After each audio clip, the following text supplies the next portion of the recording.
వరంగల్ జిల్లాలో తెల్లవారుజామున ఘోర రోడ్డు ప్రమాదం జరిగింది. లారీ కారును ఢీకొనడంతో ఓ యువకుడు ప్రాణాలు కోల్పోయాడు. నర్సంపేట నుంచి వరంగల్కు వెళ్లే ప్రధాన రహదారి దుగ్గొండి మండలం గిర్నిబావి సెంటర్లో మంగళవారం తెల్లవారుజామున ఈ రోడ్డు ప్రమాదం చోటు చేసుకుంది. మక్కల లోడుతో వెళ్తున్న లారీ ఎదురుగా వస్తున్న కారు ఢీకొన్నాయి. దీంతో కారులో ఉన్న వ్యక్తికి తీవ్ర గాయాలయ్యాయి. గమనించిన స్థానికులు అంబులెన్స్ ద్వారా చికిత్స నిమిత్తం వరంగల్కు తరలిస్తుండగా మార్గ మధ్యంలో మృతి చెందాడు. ఘటనా స్థలానికి చేరుకున్న పోలీసులు దర్యాప్తు చేపట్టారు. మృతి చెందిన వ్యక్తి వరంగల్ కాశీబుగ్గకు చెందిన వెల్దండి వరుణ్గా గుర్తించారు పోలీసులు.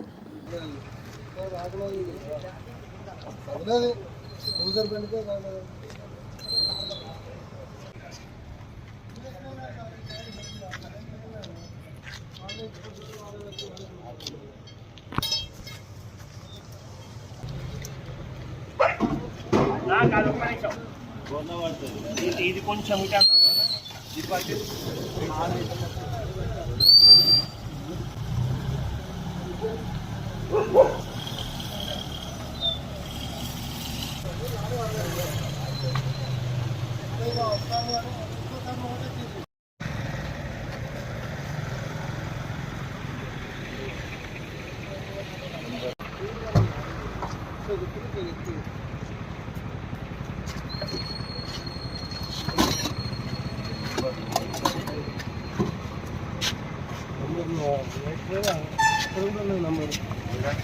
దీని బంపర్ చూసిపోయింది. అటు పక్కకేసిన వాడు